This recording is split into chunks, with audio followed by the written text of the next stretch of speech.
After a big price dump yesterday, we're seeing some changes in the order book as liquidity is on the move ahead of today's FOMC rate hike announcement. And of course, we have Fed Chair Powell's comments coming after that. And that is precisely what's going to move the market, in my opinion. So as you can see, the Fed interest rate decision coming up later today.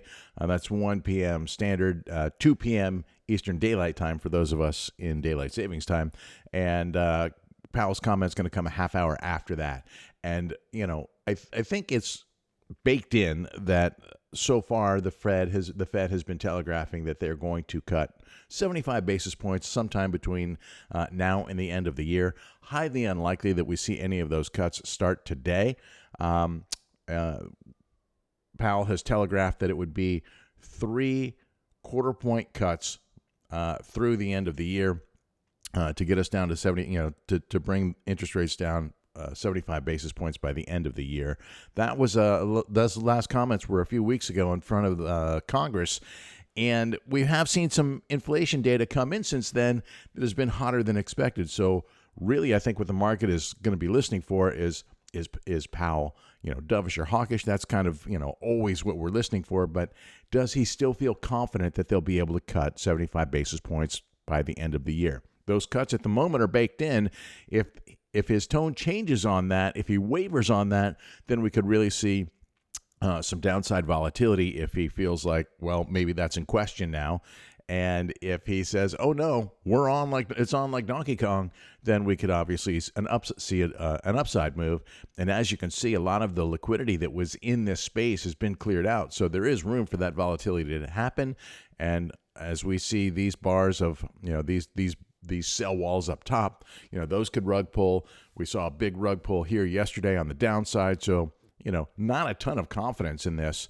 At this stage. However, the fact that there's not very much below, this will probably get absorbed, or at least as the top gets hit, we might see a rug pull at that point. So be aware of that moving into the day. So what kind of gave way to all this downside? We had so much upside momentum moving into that all-time high, right? And, we built this cup and handle. For those who have been watching these analysis for a while, you know what's up. Long-term macro cup and handle. We got the handle formation, and we've been calling for that big dip, and we haven't quite seen it yet. We're now approaching. This was so far. Now still sub 20%, right? That was 17.5%. So we're getting close to what would be considered a 20% move, which would be down into this 58 to 60K range. And even though we didn't have a lot of confluence or a lot of friction here on this run through, which was a concern, I've been saying all along, these straight lines are dangerous. They're typically not sustainable. Expect a correction, and we're seeing that play out now. Now, whether things stop here or we progress further remains to be seen. But why is this 58 to 60K level important? Well, I'll show you why. Back in the prior bull run, this served as an area of a lot of confluence. It was really the RS flip, right?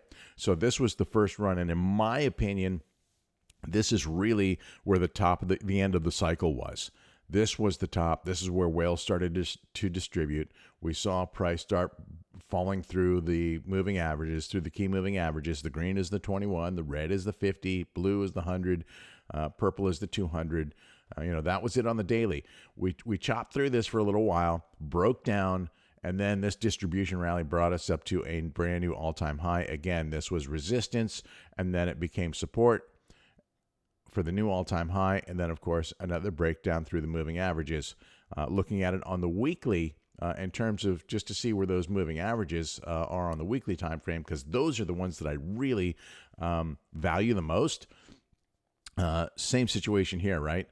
We saw it break, obviously, through these key levels, this area of prior consolidation, and then this 52K range, which is also of interest to me because that's really where the breakdown was confirmed, in my opinion.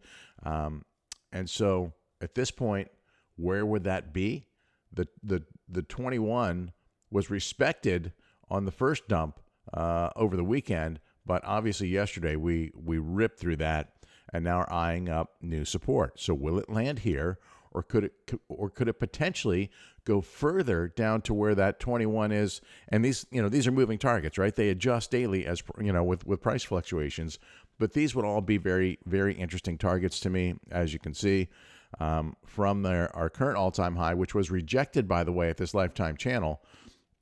We're now at 17%.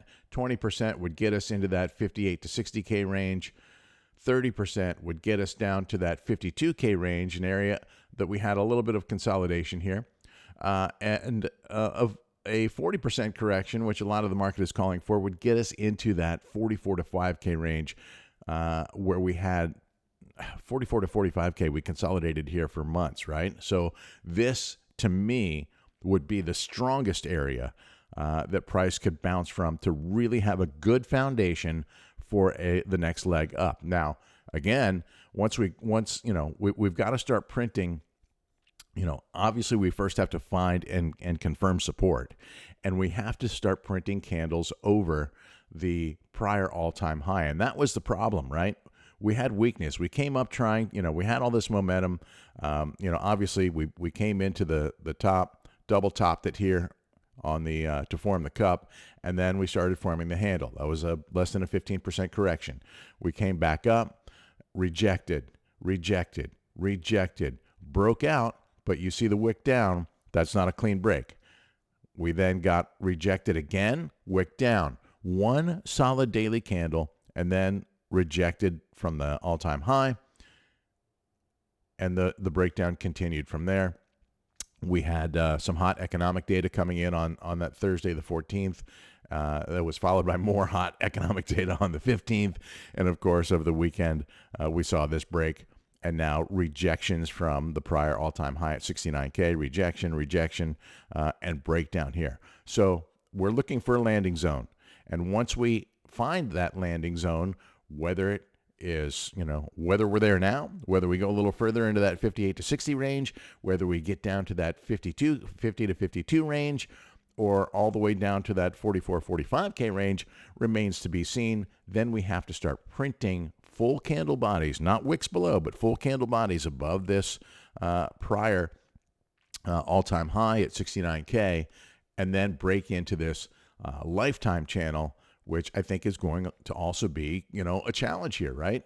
So, I had called for this, and said that we were going to have resistance around 74, 75K, which we did. Depending on when we work our way back up here, this could be 80K at that point. And if we went further, it's going to scale upwards. So obviously we have a halving coming up, and obviously there's some history that says price moves up significantly after halvings, but we also have some history that says price can also move down in those runs. So be prepared for that. I've illustrated this for you several times here over the past week or so, and you can see there is a history of dumps, 20, 30, 40% dumps. This is right before, and this is right after the halving. So don't think it can't happen. And, this illustrates a lesson, even one that I was reminded of. I've been trading for a while, but you know what? I learn every day, and this is a lesson that I was reminded of.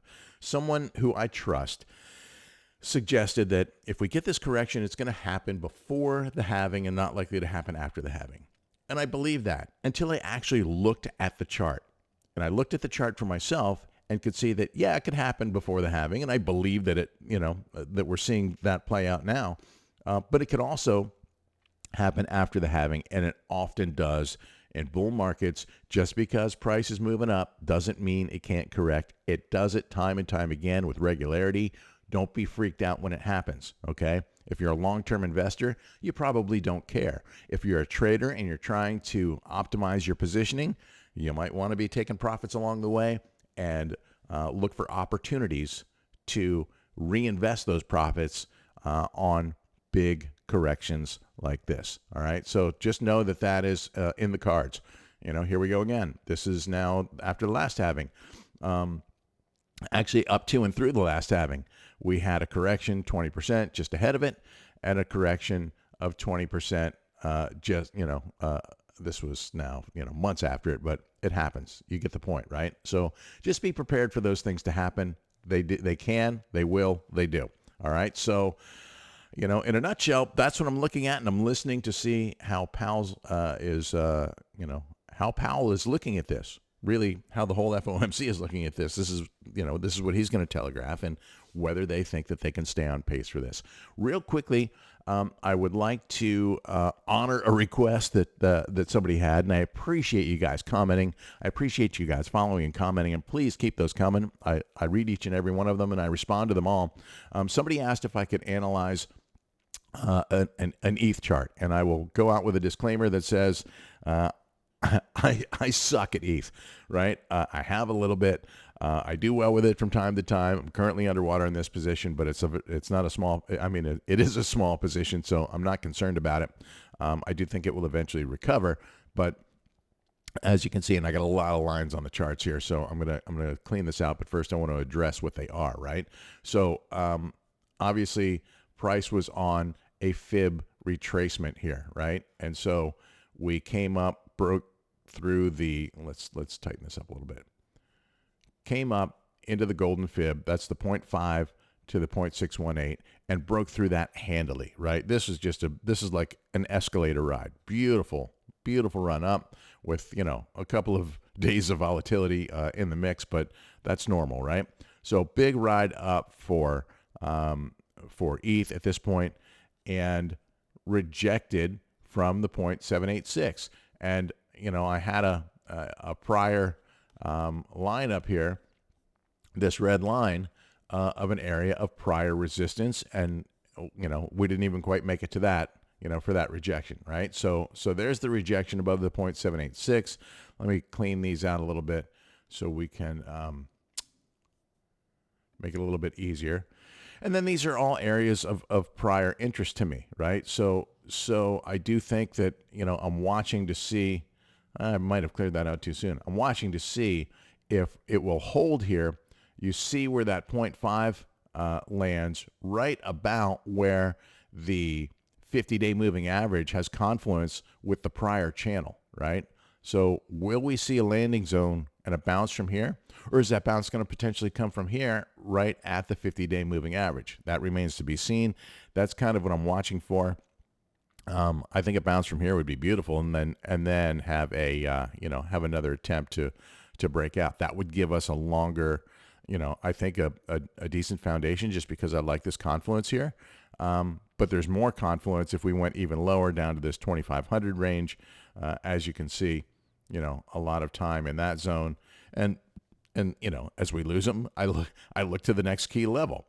So that's my very high level look at what I'm seeing in ETH. Again, take it with a grain of salt. I notoriously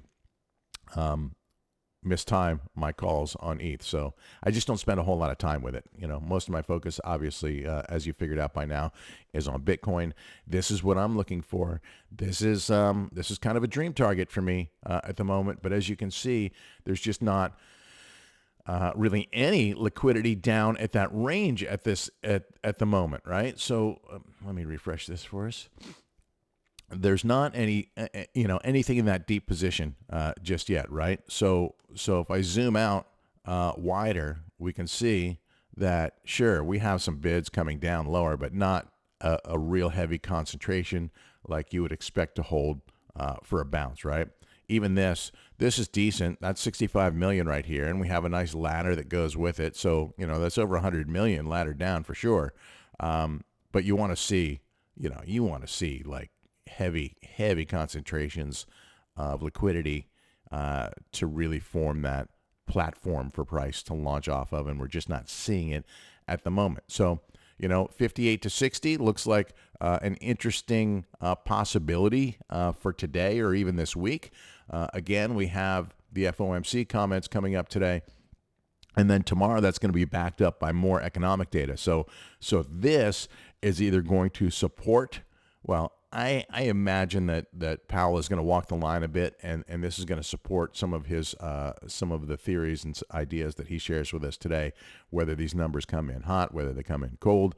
They've been saying it's going to be a bumpy ride down, and we're certainly seeing that as well here. So that's what my eyes are on for the day.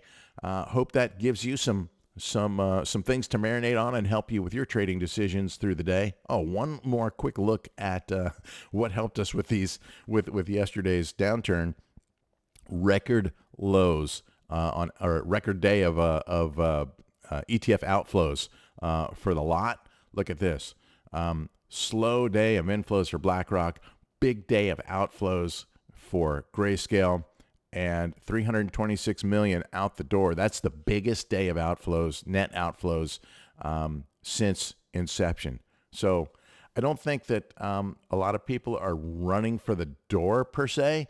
However, you have to keep in mind that Grayscale, the Grayscale holders most of them have been in the game for a long time. They bought into Grayscale's Bitcoin Trust really a decade, some of them as far as a decade ago.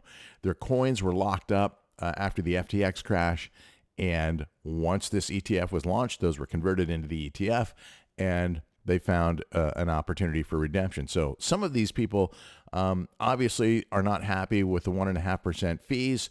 Grayscale's happy with those because they're making mega millions off of that. And they knew that people were going to be running for the exits.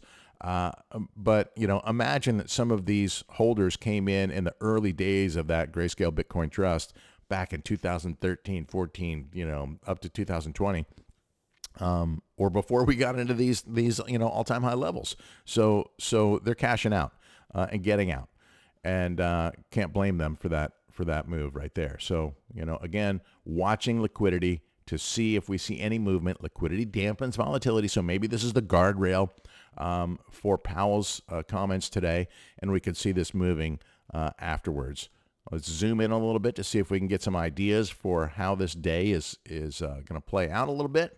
At the moment, we're still not seeing, this red cohort especially, right? Purple is the one that dominates the class. Red has been buying aggressively since December, and I've said this all along. When they sell, right? Purple is kind of my moral compass here, but when red joins in that selling, it really, really accentuates, amplifies the downside volatility. So that's what I'm looking at right now. And as you can see, they've been selling aggressively. In fact, they've sold all of what they bought in the past 7 days.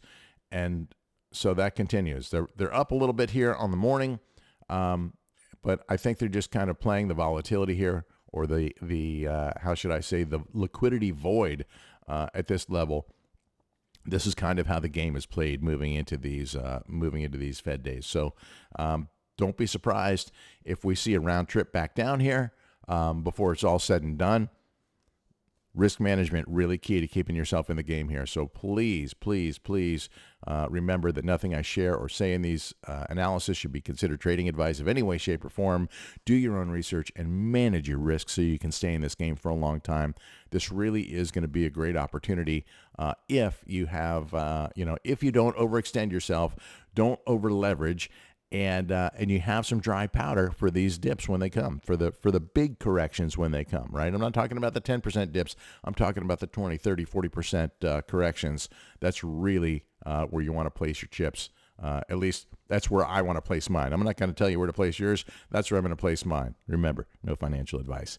Have a great day, everybody, and as always, trade safe, my friends.